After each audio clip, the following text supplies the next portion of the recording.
We're live for number 17. Welcome back, Jason. Here we What's up? go. Let's do it, man. Let's talk the favorite hot topic of real estate agents, right? Need more leads. Yeah. I mean, talk about it every day, all day long, for sure. I mean, like you said, leads are the lifeblood of your business, right? If you have no leads coming in, you're going to eventually have no business at all. So, if you want to be successful in this game, I mean, you have to figure out how to get leads, how to convert leads, you know, strategize about them, all kinds of different things to talk about all things leads. Yeah. It's you want to get real estate agents in a room, tell them you'll teach them how to get leads. uh, yeah. Well, I think there's a lot of BS around leads too. So let me put it this way, a lot of misconceptions. So I think, for me, it's about demystifying some of the mysticism that's in there about lead generation or leads, just getting them. So, you know, what is a lead? What would you define a lead as? So I mean, I've been digging into this pretty deep, and a lead's just a person, right? Could be anybody, right? But what you want to have is, kind of engaged leads, right? Somebody that's actively working with you. So the way that I was just describing it yesterday in our team meeting was, think about cold outreach or warm outreach, right? When you're talking to somebody and there's a stranger on the street and you just walk up to some random person, right, that has no idea who you are, and you're trying to break down that barrier, right? And it's the conversation is like, as soon as somebody you don't know, that would be cold outreach, right? People that you do know, friends, family. Think about the people in your phone, people in your email, people on your social medias, right? That would be all kind of warm outreach. Everybody else would be cold outreach, right? And like my example, when I'm saying, you know, you're going to have a different message to different people. So if you're meet somebody randomly out on the street, that's going to be cold outreach. They don't know you. So what you got to kind of do is get their guard down to get more comfortable with you and build that relationship, so they'll be more open to talking to you. But a long-winded first answer, but yeah, I'd say lead is just a person that's may or may not be interested in what you're looking to sell them. So there's cold and there's warm, there's an unengaged and there's engaged. I like the simplicity, and it's funny, as much as I've dove into this, I've never really thought of it like as, cold is if their guards up, warm is if their guards down, basically. Mm-hmm. And engaged and unengaged. You can have warm leads that are unengaged, and you can have cold leads that are engaged. You can have sphere of influence in your database that you don't talk to or send any value or homes, so they're unengaged, right? And you can have names and numbers in your database that are engaging with the homes you're auto sending or the value, but their sales guard is up because you haven't spoke to them as a human being, right? So I think that's good. I think warm and cold and unengaged and engaged. But at the end of the day, a lead is a name and a number. Like, that's a lead. How far it is, how warm or cold or how engaged or unengaged depends on, cold and warm is, are you talking to them? Yeah. How interested or uninterested? Do they make any kind of response? If you're getting no response, kind of the way that we classify them is, cold would be you're reaching out, call, text, email, and you're getting no response. Warm, your call, text, email, and they might respond to you here or there. Might get some information, and you're building that relationship. Active, I would say, would be more of, okay, you built up that relationship. You might be taking them to go see houses, or getting them further along through the sales cycle, right? So, and then, like you said, under contract, closed, and then kind of the circle of life, right? and rinse and repeat, and kind of keep it simple that way. That's how I've been training it. That's kind of how I learned it. What's your thoughts on that? So I know where I'm going with this, but what's been your best lead source over the years as real estate agent and team leader? Uh, so when I first got started, and I was a brand new agent, I'm like just thinking like, oh, my broker's just going to give me people to work with, right? And I'll take these people and I'll, I did. Yeah. ready to buy houses, and that's it. And it was like, hey, Mr. Broker, I'm ready to, take people, show them houses. And then it was, kind of a wake up call, right? It was one of those things where it's like, that's not how it works. And it's like, Right. well, how does it work? And the message that I got back at the time was like, well, if you want leads, you gotta pay for them. You gotta go to Zillow and then sign up for Zillow, and then they'll send you leads from there. I'm like, well, fuck, that sucks. I'm cheap, man. I don't want to be paying for leads. So I was doing IT stuff and all that kind of good stuff, and I'm like, I got to figure out a way where I could find people that may or may not be interested in looking to buy or sell houses, right? So keep it simple, So how did I do that? So there's a bunch of hold on a second, my phone's just blown up. Real-time radio people. No, just kidding. So I developed a couple different ways to find leads for free, right? So there's a couple different ways that I did that. I mean, online is the best way to do that. But one of the first easiest ways that you could do, I call it like driving for dollars. If you're looking and you're driving, and you see a distressed house, maybe you could stop and see, maybe they don't have the money to kind of keep fixing it up and make it appear good, right? So you could talk to the seller, see if they're interested in possibly selling it, or maybe that try to find the owner and contact them to see maybe they're out of state and they just aren't taking care of it. Or Well, hang tight there because I want to go. So let's say you find the distressed house. You want to find the owner's contact information. yeah, How? okay, good question, right? So there's a couple different, there's whitelists that you can buy on the interwebs that has people's, contact info. We have a site called RPR where we could look up the address and it'll tell you the homeowner, and a lot of times it'll have a phone number associated with it. How do you RPR? Like, unless I'm an agent, then I don't know what RP is. Like, RPR is what is RPR? They should know this, but I think a lot don't. It's just like an NAR provided website that kind of has all kinds of different like value for an agent. If you don't know what RPR is as an agent, you're definitely doing yourself a disservice. I mean, a lot don't. A lot of them don't. You could do CMAs with it, analysis. It'll tell you, just different demographic info, school district ratings, crime ratings, all that kind of stuff. As far There's as a mobile app too. Yep, mobile app. But I like to use it as a stalker. I like to find people's information and call them on it, right? Or a lot of times when I'm gathering listing information, when I'm putting in a new listing, it has a lot of the deed information on there, tax information on there, ownership information. You go by Chad, but your real name's like Elwood or something like that. You know what I mean? You got to have Elwood in all the docs. So then conversation starter, right? But and not that that's your name, just so everybody knows. Yeah, but, a lot of times it'll have that information on there. So I'd use that site, to get expired listings, anything that was canceled or withdrawn or anything like that from the MLS, and I generate leads that way. Just call them. And a lot of times, agents make it too complicated. That they think they need like a super fancy script for, calling for like expired listings or something like that. My script is this.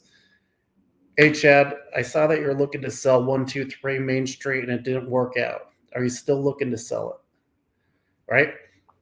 Yes or no? Well, how'd you get my info and all that? I mean, look, there's different objections. Hey, it's all public info when you're looking to sell your house. The owner information's on there. I grabbed your information, found your number online, and just figured I'd give you a buzz. Look, I'm not trying to sell you a car warranty or anything, but if you'd like some help trying to sell that house again or whatever, let me know.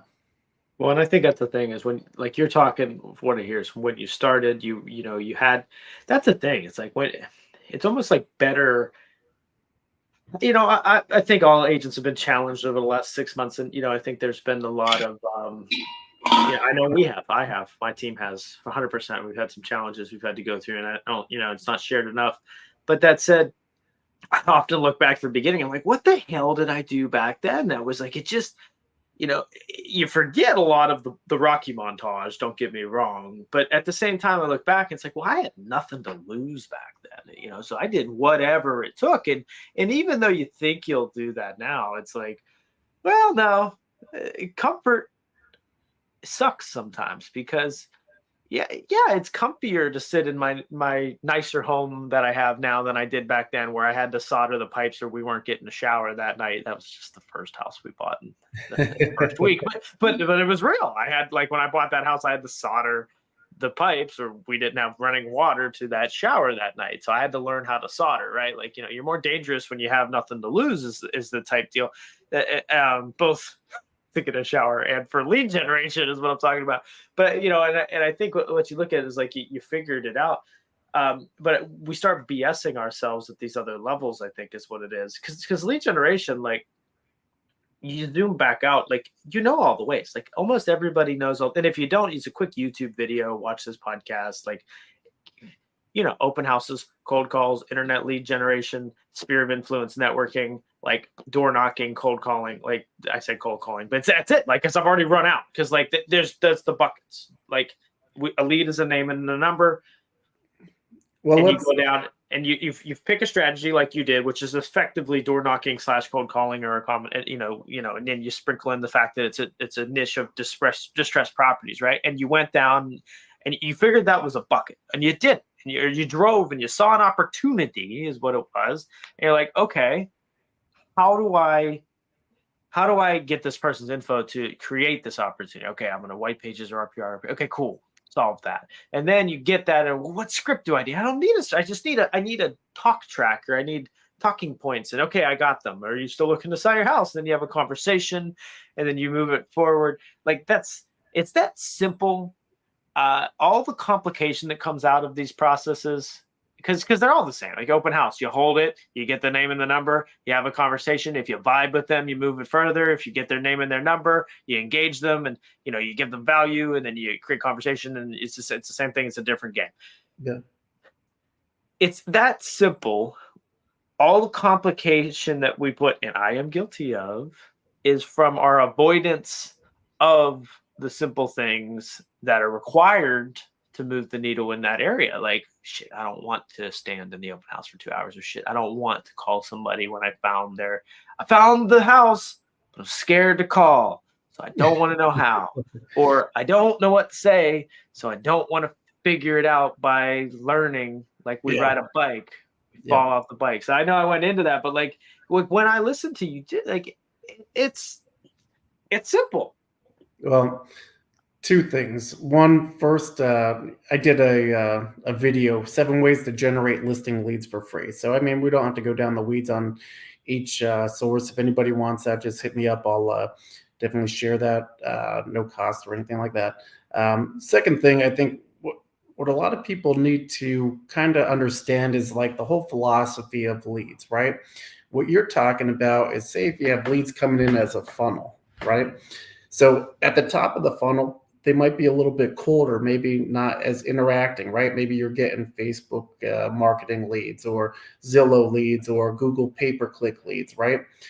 They might not be interested. They may just be looking, right? They might not be ready right now. So those are the type of leads that you need to nurture, right? And kind of work a little bit longer and kind of just keep providing value, showing your interest. Not be that agent like, hey, oh, you looking to buy or sell a house today? Everybody likes my dumb voice. But anyway, so as you're on the top of the funnel, it might take a little bit longer to convert these leads because they might just not be ready yet.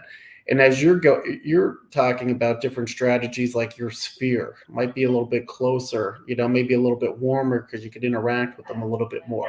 And then people that are actively looking for homes, like say, like I tell the team members, if you go to an open house and you're working the open house, that's actual people that are looking to buy right now for that same style of house. You have a couple different conversation starters. As one, you know what area they like, you know what price range they're in, you know how many beds and bathrooms that they need, all Well, because they came to your open house. They're kind of giving you a lot of information that that you can work with. So they're yes, kind of but people what now. you said about sphere, the sphere isn't necessarily um, that they're more warm. They're just their guards down, Yeah, but they're not as necessarily engaged. They might be early in the process too. Like you don't. for It just sure. depends. You know. Yeah, yeah. But Maybe I said that wrong. The more top of funnel might be a little bit more colder, and then as we get down towards the bottom of the funnel, in that sphere would be a little bit more warm outreach to people, right? But So I think what you said earlier, like that, I think I unlocked something on this. Is that it's what scale of cold and warm is it, and what scale of an unengaged and engaged is it? Because you take open house, it's still cold to you because the sales guard stuff, they don't know Jason and trust them, and you know what I mean. But they are more engaged because they're engaged. They're at the freaking house. They're taking action, looking at yeah, homes in person. So they're definitely more engaged, but they are cold. Whereas sphere is definitely very warm, but it could be unengaged. It could be engaged as well, but it most likely is unengaged. They're not taking action, but they are warm up to you. So I think that's the two indicators is cold and warm and unengaged and engaged when you look at these sources.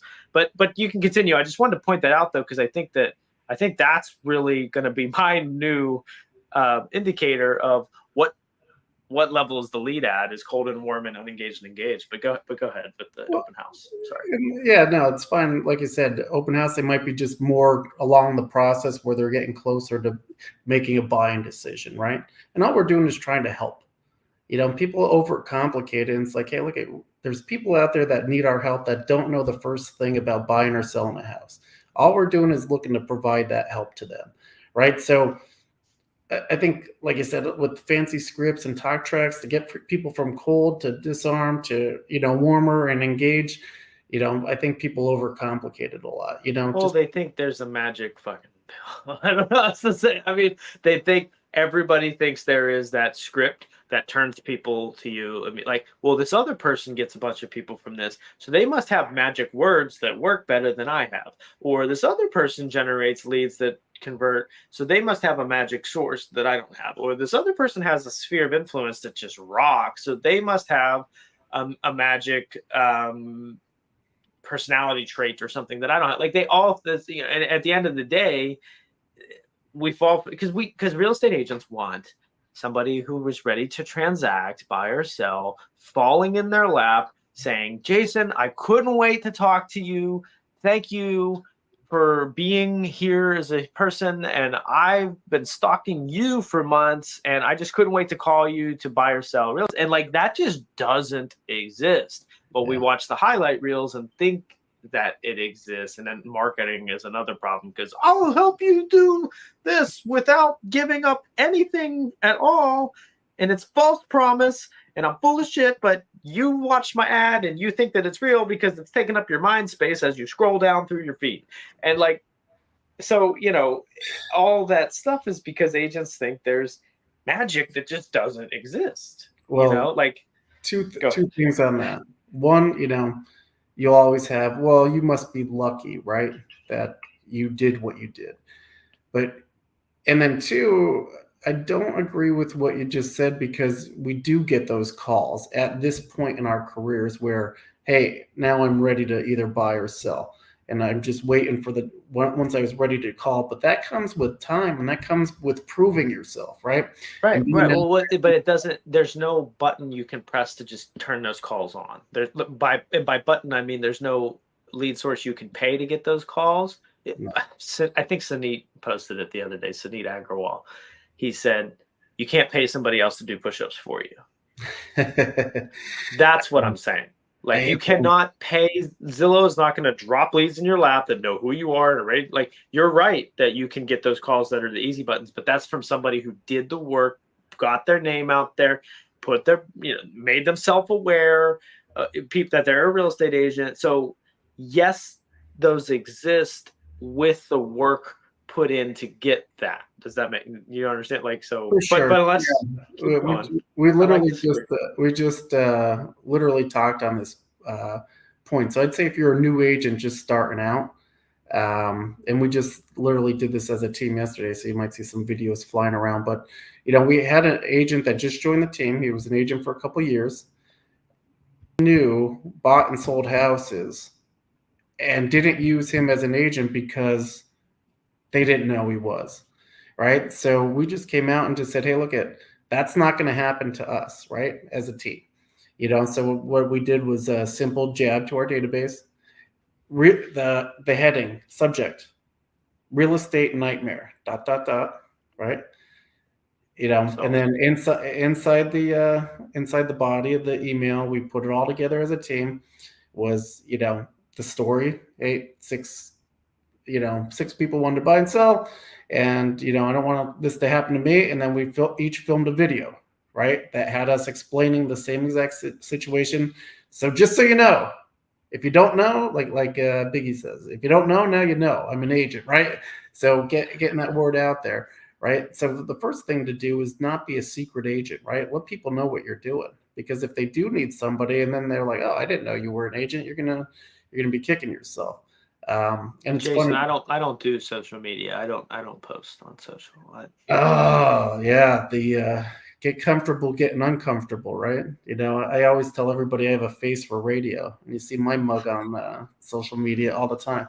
But like I said, it's part of my business plan is to be more out there, right, and be more active. I had an agent yesterday. She's like, I'm not doing a video, and I'm like, keep it simple, keep it short and sweet, 30 seconds. Just say exactly what we just talked about, and get yourself out there, right?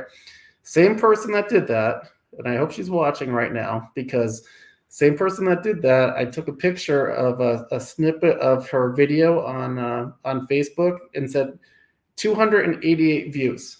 I go, now 288 people know that you're an agent now. Great job. And I bet I know who it is, and if it is who I think it is, her video. I've spoken to her before, right? I think so. Okay, so I was impressed with the. Some people have a more natural skill set to video than others, but guess what?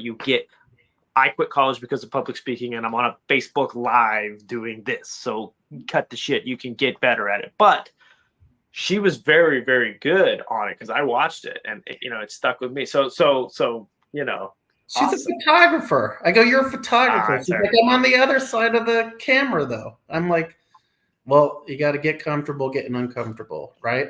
And that was the message this morning, that and follow up, because here's another thing to go down the rabbit's hole, right? So, when you do have people that are engaged and you're not willing to keep making contact with them, and there is another agent out there that does, you're going to end up losing that business. Had a team member today. Yes. $600,000 listing.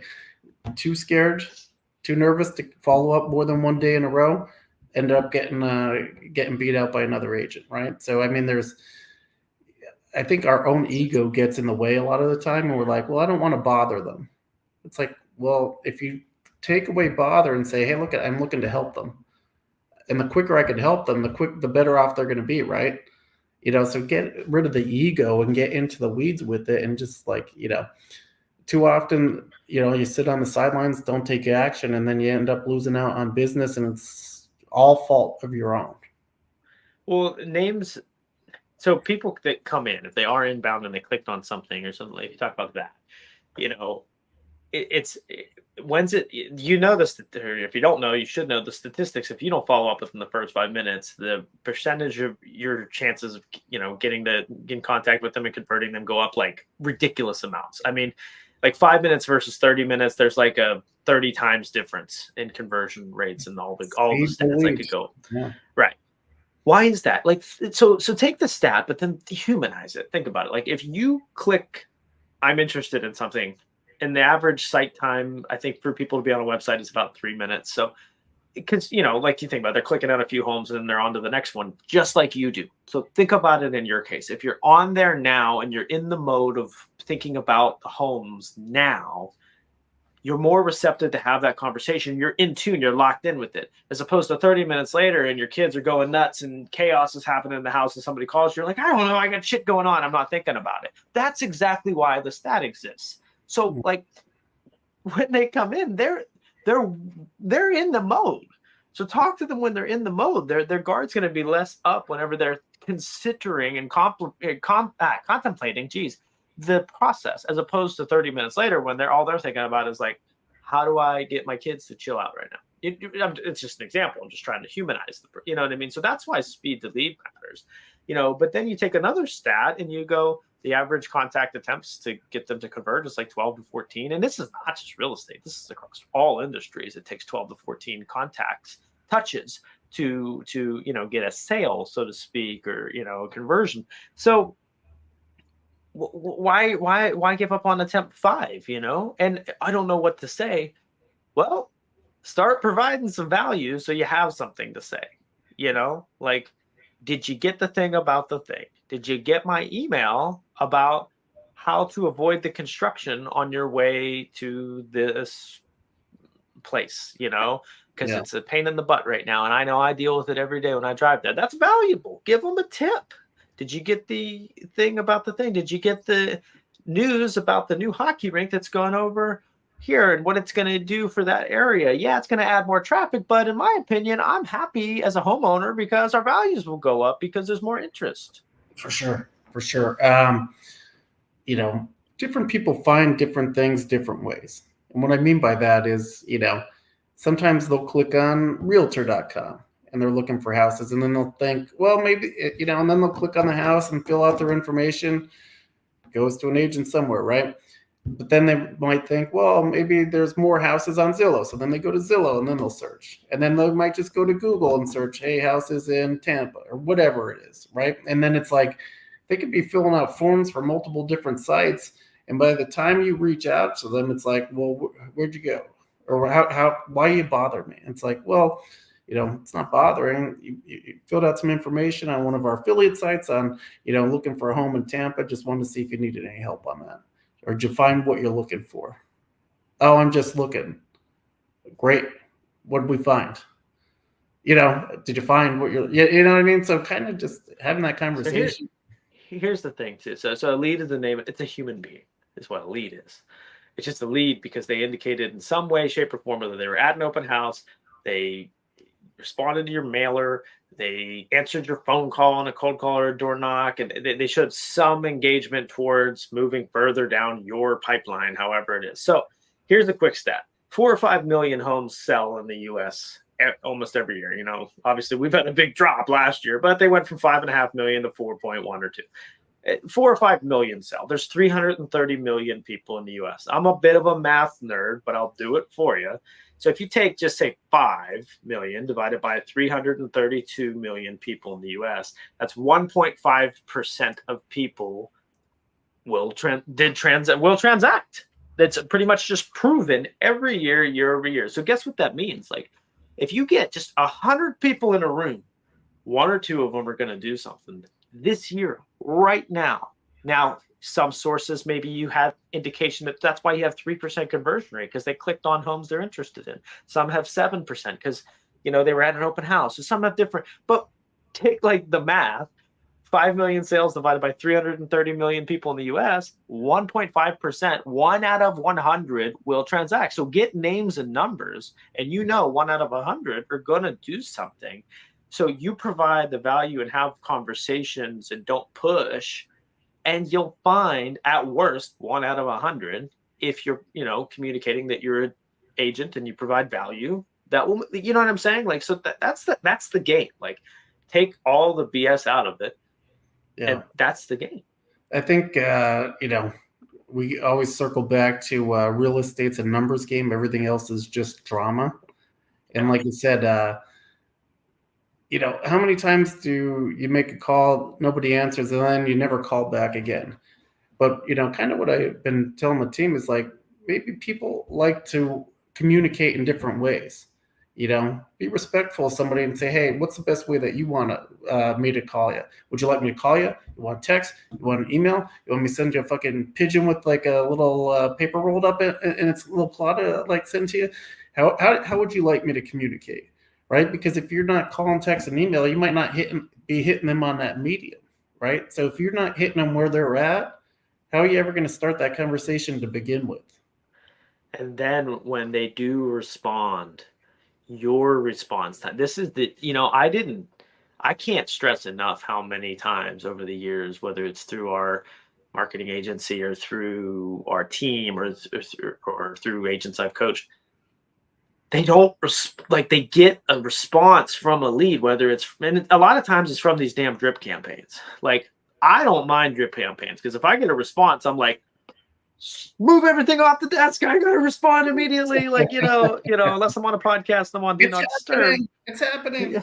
Right. I'm like, I paid for these leads. I gotta respond. Yeah. But agents get leads that respond to an automated thing, just like, not interested at the moment, maybe in 3 months, and they don't respond back for 5 hours, 6 hours, a day, 12 hours. And that sounds crazy, but I cannot tell you how many times I have seen that. I mean, you've like, if you're a human and you've had somebody bothering you for 6 months, and then you finally go, all right, I'll reply to them. And they don't answer you back for like an hour even. You're like, well, they don't care about me. I'm just another cog in their wheel. Yeah. We could go down the rabbit hole on this, but what do you think about the speed to lead time and then being a part-time agent where you might be working a regular job and not be able to reach out to people in a timely manner? I mean, I don't want to. We could open up a can of worms on that, but like you said, think about it as I don't know why I keep using this analogy lately, but like dating, right? If you're trying to go out with another person, right? Whatever. You make contact with them. You ask them out. You're trying to develop interest. You're not going to ask them to marry you on the first date, right? You're trying to build that relationship up. Too many times, agents are like, oh, you don't want to buy right now? Okay, buy. You know what I mean? And I'm like, you never even tried to develop the relationship or, kind of see what they're looking to do, right? One of the biggest questions I always have is like, hey, how can I help? What are you looking to do? Right? But I don't know why I keep using that analogy, but if you don't respond to your date, right? And your date's reaching out to you and you're not responding, are they going to find another partner to go date? Right? Yeah. But I mean, I like the analogy. I don't know. Nikki might. No, it's totally. I heard it from I think Jay Kinder the other day. It's like a lot of agents are. It's like walking into the bar and slapping a girl's ass before you buy her a drink. It's like that's the same thing, but it's like, man, that's a little bit more in your face, and it makes a little bit more sense because that's what it's like. It's what a lot of agents do, and but to back to the part-time one, that's what I really don't think. Like I tell everybody anymore, like, look, part-time, okay, if you're doing it to pay the bills, but you better have a pretty serious inclination towards a jump point, like where you will take your leap of faith and go full-time, because you see all the agents, you see a lot of them, I'm sure a lot of us know some that sell 3 to 5 a year. Some year they sold 8 because some more their friends bought, and some year they sell 2 because some less of their friends bought. And they just sit around and they look at the agents that sell 30, 40, 50, and they wonder how they do that full time. They'd love to do that. I'd love to quit my job and go full time into real estate. Well, you can't because of what you just said. Like you cannot be, if you have a full-time job and you have leads that need that response and you can't get to them because of that job, you're not gonna get the numbers you need to make your lead generation profitable. Like, so you're just gonna be stuck at whoever you attract through your sphere, and that has a limit. No. I mean, yes and no. So how I started, I was part-time, right? I was just looking for investment properties for myself and figured, hey, I'll maybe sell a couple houses a year and that'll be my vacation money. And I was cool with that, right?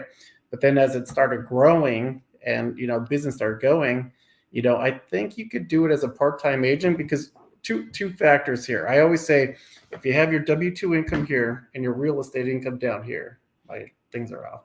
But you want to kind of get that real estate income close to your W-2 before you make the jump, right?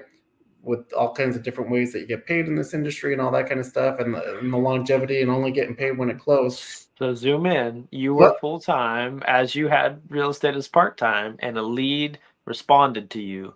Did you answer it, and how quickly did you? But that's the thing. That's where I was going to go next. Is like you have to kind of have that availability. When your phone rings, you got to answer it, right? So I was lucky enough where I had a job where I worked from home, so I could answer it. But if you are, your Right. phone is away and you're 9 to 5 and you can't answer that phone, that's when you might be running into some trouble. Right. But that's the ones that have that, or just like literally like might not even have it, but they compartmentalize their brain. When I'm at my full-time job, my focus is there, and when I'm outside of it, I'll do the real estate thing on the side, and that'll work because I'll still put 4 hours a week. Like it's not real. It's not very likely that's going to work. And Think about obviously, the society that we have, right? Everybody wants everything immediately, instant gratification and all that kind of stuff. If somebody wants to go see a house today and you don't answer your phone, they're gonna, and like you said, they go on a different platform and click, call agent or whatever. They're gonna find another agent to get what they want, right? Unless you either set boundaries or say, hey, look at, I could show you after this amount of time or whatever. But a lot of these houses, especially in competitive markets, are going quick. So if you're not available to show, they're going to find somebody else who is.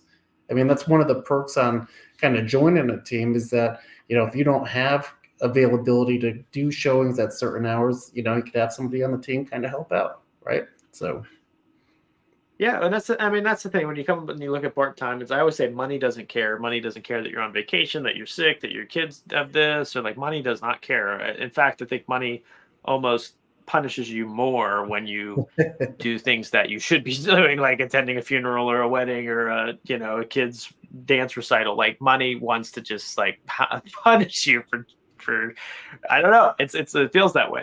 You ever if you're a real estate agent, if you take a vacation, all your leads will come out of the woodwork. But I think that's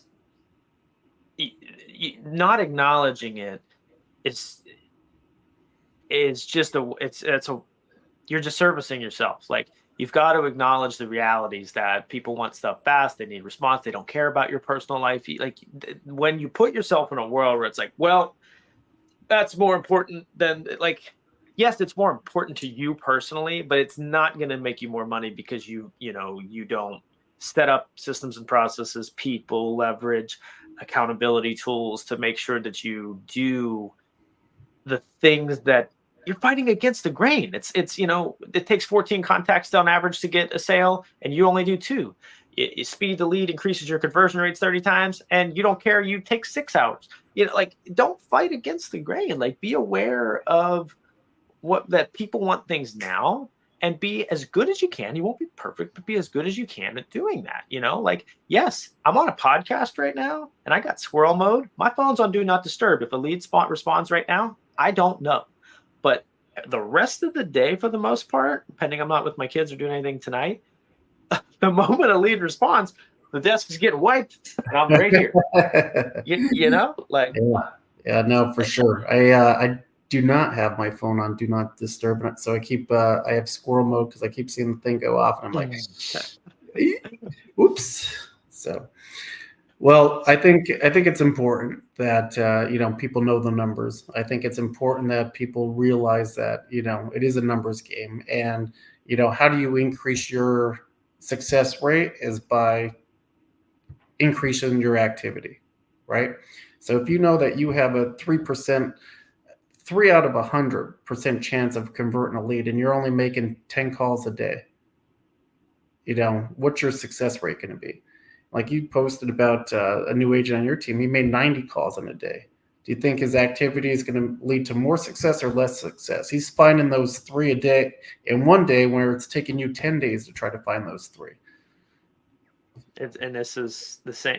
I know this is about leads, but this was made aware to me in the same way, and I think this makes a lot more sense. People wonder how a younger person got farther than them. Like, say, they're 40, 50 years old, and there's a 30-year-old who's achieved more financially or whatever, and they wonder how. Well, that's the decision making process, and this is the same thing, because you've got to lower your barrier to take action, like the action threshold. You've got to lower that.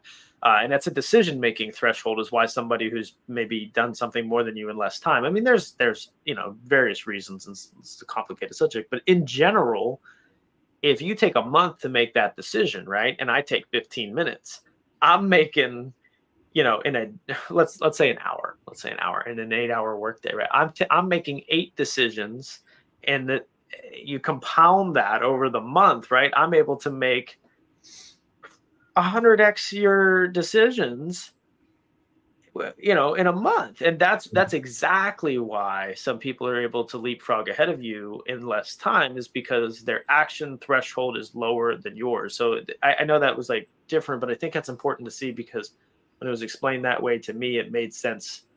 Yeah, it makes sense. And I'd say if you're an agent that's struggling, right, and you don't have any leads, I'd say one thing that was helpful for me was put it in your calendar, right? If you want to work out, if you schedule that time, okay, every day at 7 o'clock, I'm going to go work out, and then you see it there, and now you get, more likely to do it. Same thing with lead generation. Schedule that in your day, So, I was just talking to an agent about this yesterday, but kind of this goes back to atomic habits, where you kind of like chain together wins. So, hey, you didn't like to work out, but you worked out. Now you feel good about yourself. Now set up your lead generation right after you work out. So now you're still on the high from achieving your goal of working out. And now you're hitting your lead generation. Now you're setting your day up for success, because you're getting a couple things that you hate doing out of the way early. And then the rest of the day is going to be gravy, because you're already going to have that high that you accomplished 2 things that you didn't want to do when you didn't want to do them. And now they're already done. So the rest of the day is going to be a win. That's an amazing feeling. I like the hunt in the morning, eat in the afternoon, because and your day will roll downhill if you do that, because we've implemented prospecting 10 to 12 Monday through Friday with the team. So 2 hours a day, 5 days a week, 10 to 12. Get on there. Generally, we need a minimum of an hour, but we prefer you to be on there for 2 hours. So that's what we do, and I do it with them. We're actually in another tab. I can see my team here right now on Google. So we're on Google Meet. So anyway, the point with that is, since we've implemented that, I have 2, and it's funny how afternoon a lot of replies come, because people are at work when we're reaching out to them, or they got stuff going on in the morning, and then 1 o'clock hits and they respond to that attempt, that call, text, email, or whatever, the voicemail you left, and it almost feels inbound, and it's like, I when it happens, it does feel inbound, because at that time it is inbound, but I'm like, when it happens at 2 o'clock and I get a reply, I'm like, thank you, morning Chad. Like, thank you for doing the work. Because now I have something, like yesterday. So yesterday's a good one too. I made 46 attempts and I got nobody. I got squat, goose egg. It was terrible. But 2 or 3 o'clock hit, and 5 leads revisited my site that hadn't been on it in 2 weeks. I get an alert for that. So, and then 2 of them texted me. Well, I sent out a text to 1, but then anyway, 2 responses. So because of that, 46, no luck. That sucks, right? But then later in the day, I'm like, oh, people are revisiting my site and they're texting me. I feel good. Well, it's because I did the 46 times. So it may, you let your day roll downhill. If you do it at 4, 5, or 6 o'clock, you're just, I think, decreasing your chances too, because they may not respond. People get busy as night, and then the next day happens, and it's like your mind resets. And I think your chance is lower. Granted, it might be easier to get them on the phone at night. Sometimes is the only exception I'd make for that. But I like to hunt in the morning, eat in the afternoon. It's made a big difference for us. We really actually haven't had a ton of trouble getting people on the phone, actually. Yeah. Well, here's the thing, right? And I'll end my part of the show on this, right? You always hear, well, when's the best time to call? And it's like, as soon as you can. Because here's what you're going to do. You're going to procrastinate, You're not going to do it. It's going to get to the end of the day. You're going to have, your willpower and all that kind of stuff to do tough activities is going to be down, and you're not going to do it. And then you're going to say, okay, tomorrow I'm going to do it. But if you don't have a set time and you don't get that work in, your chances of success are going to be lower. Plus, like you said, all that opportunity to fall back up with you, if you get it out of the way in the morning, you're getting these calls in the afternoon, and then you can kind of build your schedule around that. 100%. So, I mean, I'd say, to finish my end of this one, two things. If you need leads, it's not as hard as you think. Don't overcomplicate it. Find a way to get name and numbers that make the most sense for you. Name and numbers, an email, whatever. Name, phone number, email, whatever. Find a way to do it. There's the ways. You already know them. And if you don't, go look up a YouTube video or just listen. I'll send you in the chat the link to the one that I did, 7 ways to generate listing leads for free. You can kind of backtrack that for buyer leads too if you're not comfortable working with listing leads, but it'll give you a good idea on where to start, right? And it's all free.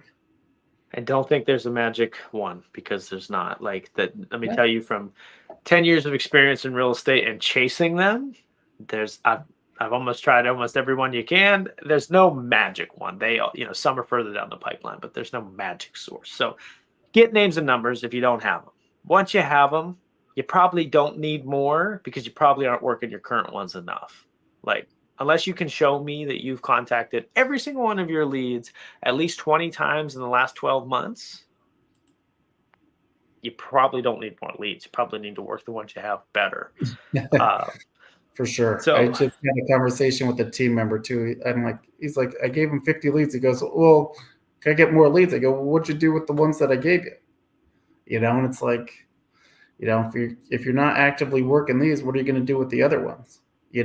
So we didn't say that, having 2,000 leads is the way you sell. Having 2,000 leads in a month is how you sell real estate. Although, it helps, with one contact attempt. We didn't say 2,000 leads with one contact attempt is the goal. We said that it takes on average 12 to 14 contact attempts before a sale. So keep that in mind. It's more contact attempt. And that's one of those things, man. That's one of those things where it's like, I get it. And everybody gets it. But then you go inspect the work and they don't do it. And that's the thing. It's like, yeah, I'll do it. And then they do 4 attempts, over the next 30 days. And what's the next thing I got to look at? And shiny object to make it easier, right?